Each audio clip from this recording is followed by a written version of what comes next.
চলো কিছু উদাহরণ সহকারে কারক বিভক্তি আলোচনা করি, তাহলে বিষয়টা একটু ক্লিয়ার হবে। এরকম আমি যদি একটা বাক্য লিখি, আনন্দে সে লাফ দিয়ে উঠল। ঠিক আছে, আমি একটা বাক্য লিখলাম, আনন্দে সে লাফ দিয়ে উঠল। এই বাক্যটার মধ্যে যদি লাফ দেওয়ার নিচে দাগ থাকে তাহলে আমাকে কারক বিভক্তি নির্ণয় করতে বলা হলো। এবার কিছু কিছু স্টুডেন্ট, আমার বাড়িতেও আমার কিছু কিছু স্টুডেন্ট এই জিনিসটা করে, বলবে যে কি বা কাকে দিয়ে প্রশ্ন করলে তো আমরা কর্মকারক পাই। তুমি আগেও বলেছো যে কি বা কাকে দিয়ে প্রশ্ন করলে আমাদের কর্মকারক হবে।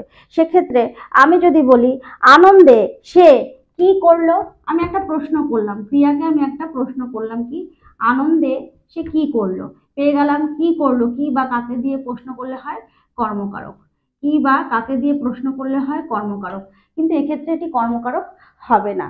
কি বা কাকে দিয়ে প্রশ্ন করলে অবশ্যই কর্মকারক হয়, কিন্তু এই ক্ষেত্রে বাক্যের বক্তব্যকে আমাকে বুঝতে হবে। এখানে বলা হয়েছে কি আনন্দে সে লাফ দিয়ে উঠলো, এক্ষেত্রে এই বাক্যের মূল বক্তব্য কিন্তু লাফ দিয়ে ওঠা না, লাফ দিয়ে ওঠার মাধ্যমে সে যে আনন্দ প্রকাশ করেছে সেটাই কিন্তু বাক্যটির মূল বক্তব্য।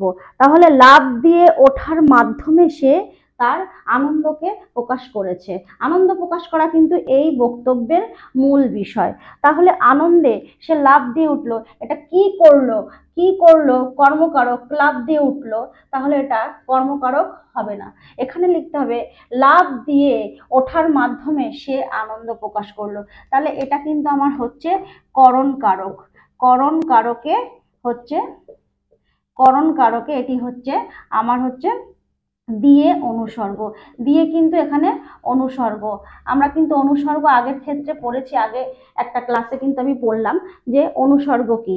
অনুসর্গ হচ্ছে সেই অব্যয় যা বিশেষ্য বা সর্বনাম পদের পরে বসে আলাদাভাবে অবস্থান করে একেবারে শব্দ বিভক্তির মতোই কাজ করে, তাই হচ্ছে অনুসর্গ। তাহলে দিয়ে এখানে হচ্ছে অনুসর্গ, দিয়ে কিন্তু বিভক্তি নয়, করণ কারকে দিয়ে বিভক্তি নয়, করণ কারকে দিয়ে অনুসর্গ।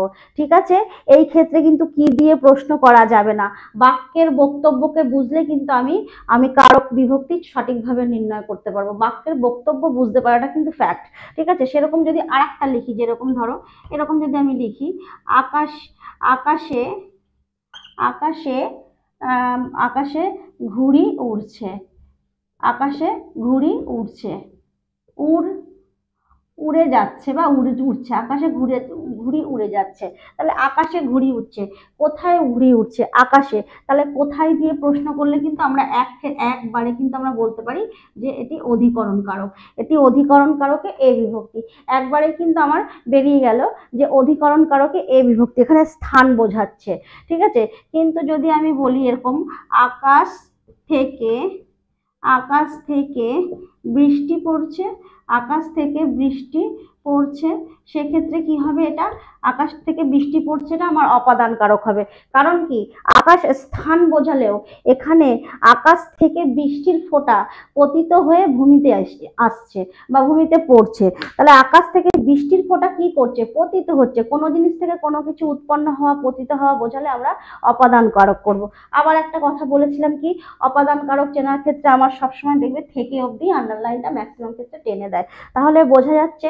আবার একটা কারক আছে, সেটা হচ্ছে অধিকরণ কারকের সাথে করণ কারক, আর অধিকরণ কারকের সঙ্গে হচ্ছে নিমিত্ত কারকের সমস্যা হয়ে যায়। যেরকম যদি যখন একটা বাক্য লিখলাম আমি, শোকে শোকে সে পাথর হয়ে গেল, পাথর হয়ে গেল, একটা বাক্য আমি লিখলাম শোকে সে পাথর হয়ে গেল, শোকে সে পাথর হয়ে গেল। তুমি তো বলতেই পারো শোকে সে পাথর হয়ে গেল, তার মানে কি দিদি, শোকে সে পাথর হয়ে গেল মানে শোকের দ্বারা সে পাথর হয়ে গেল, দ্বারা দিয়ে প্রশ্ন করলে আমার করণ কারক, তাহলে শোকের নিচে দাগ থাকলে এটা অবশ্যই করণ কারক। কারণ কি শোকের দ্বারা সে পাগল বা পাথর হয়ে যাচ্ছে না, এটা করণ কারক হবে না। তাহলে ঠিক আছে, করণ কারক না হয় এটা, তাহলে শোকের জন্য সে পাথর হয়ে গেল, সেটাও আমি বলতে পারি, আমি ক্রিয়াকে প্রশ্নই করতে পারি যে কেন সে পাথর হয়ে গেল, শোকের জন্য সে পাথর হয়ে গেল। আমার প্রশ্ন করাটা ভুল হচ্ছে, যেটা আমার নিমিত্ত কারক হবে না। শোকের জন্য সে পাগল হচ্ছে, পাথর হয়ে যাচ্ছে না। ঠিক আছে, শোক হচ্ছে মনের একটা ভাব। আমি কি বলেছিলাম, ভাব, কোনো বিষয়, স্থান, কাল এসব বোঝালে, মনের ভাব বোঝালে আমাদের অধিকরণ হবে। এক্ষেত্রে যদি আমাদেরকে একদম স্পেসিফিক করে যদি আমাকে বলতে হয়, এটা হচ্ছে ভাবাধিকরণ। এটা শোক, দুঃখ, রাগ, হিংসা এগুলো হচ্ছে আমাদের মনের ভাব, তাহলে এটা হচ্ছে ভাবাধিকরণ। আমি এটা অধিকরণে লিখলাম, অধিকরণ কারকে এটা হচ্ছে এ বিভক্তি, অধিকরণে এটা হচ্ছে এ বিভক্তি। তাহলে শোকের দ্বারা সে পাগল হয়ে যাচ্ছে, পাথর হয়ে যাচ্ছে, সেটিও হবে না, করণ কারকও হবে না। আবার শোকের জন্য সে পাথর হয়ে যাচ্ছে মানে নিমিত্ত কারক, সেটিও হবে না। শোকে সে পাথর হয়ে গেল, শোকে সে পাথর হয়ে গেল, অধিকরণ কারকে এ বিভক্তি, এটি হচ্ছে ভাবাধিকরণ। তাহলে আমি তোমাদেরকে দেখো, আগেও একবার বলেছি, তোমাদেরকে বারবার বলছি, খুব ভালো করে তোমাদেরকে প্রত্যেকটা কারকের শ্রেণীবিভাগকে কিন্তু পড়তে হবে। ওই যে 1 মিনিটেই তুমি কারক শিখে যাবে, 1 মিনিটেই তুমি সমাস শিখে যাবে, এই চক্করে পড়লে কিন্তু হবে না। 1 মিনিটে তুমি কিছুই শিখতে পারবে না। ভালো করে শিখলে অবশ্যই তুমি 1 মিনিটে কারকও নির্ণয় করতে পারবে, সমাসও নির্ণয় করতে পারবে। সময়কে তোমাকে সময় দিতে হবে, পড়াশোনাকে সময় দিতে হবে। পড়াশোনা কি তোমার নুডলস নাকি, যে তোমার সামনে ম্যাগি ম্যাগি ম্যাগি বলে আসবে, তুমি শুরু করে একদম গিলে নেবে, একদম গলধকরণ হয়ে যাবে।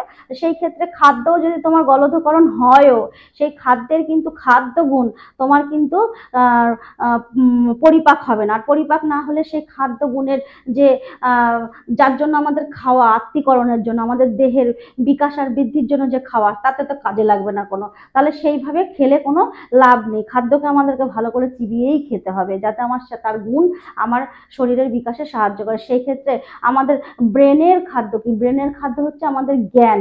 সেক্ষেত্রে আমরা যখন কোনো জায়গা থেকে জ্ঞান সঞ্চয় করব, সে যেখানে যে কোনো মাধ্যম হতে পারে, জ্ঞান সঞ্চয় যখন আমরা করব, তখন সেই জ্ঞান সঞ্চয় করার সময় আমাদের খেয়াল রাখতে হবে যেটা কেন হচ্ছে, কি হচ্ছে।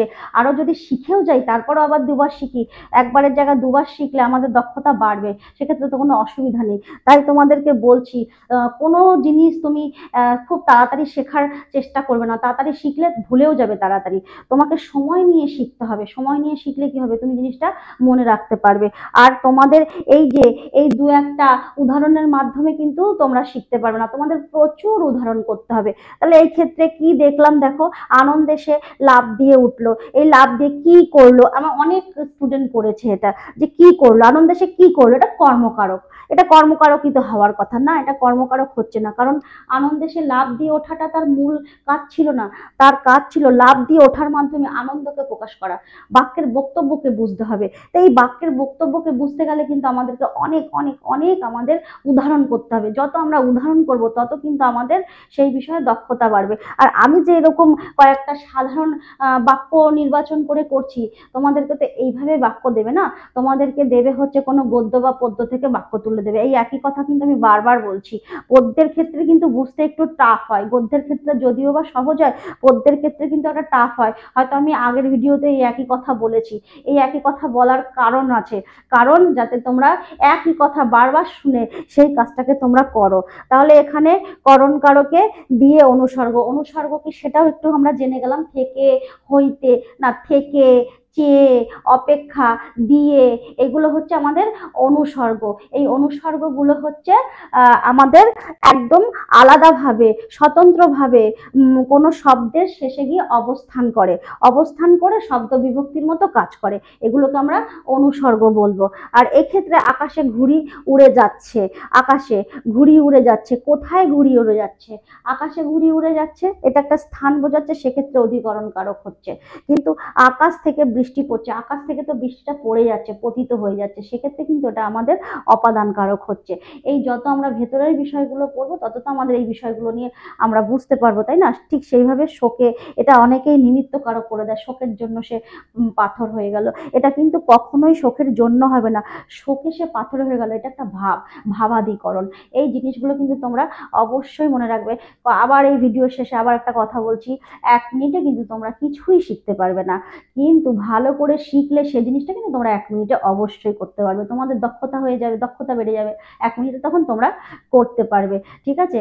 আর তোমাদের এই বিষয়ে যে আরো কত কি করতে হবে আর আমি যে পড়াচ্ছি তোমরা বুঝতে পারছো কি না পারছো, যারা দেখছো ভিডিওটা অবশ্যই একটু শেয়ার করো বা আমাকে একটু বলো যে এই বিষয়ে আরো কিছু যদি কোনো জিজ্ঞাসা থাকে অবশ্যই তোমরা জিজ্ঞাসা করো কমেন্টে, যাতে আমি বুঝতে পারি যে আমার পড়ানোটা ঠিক হচ্ছে কিনা। ঠিক আছে? তোমরা একটু আমাকে কমেন্ট করো যে আমি বোঝাতে পারলাম কিনা।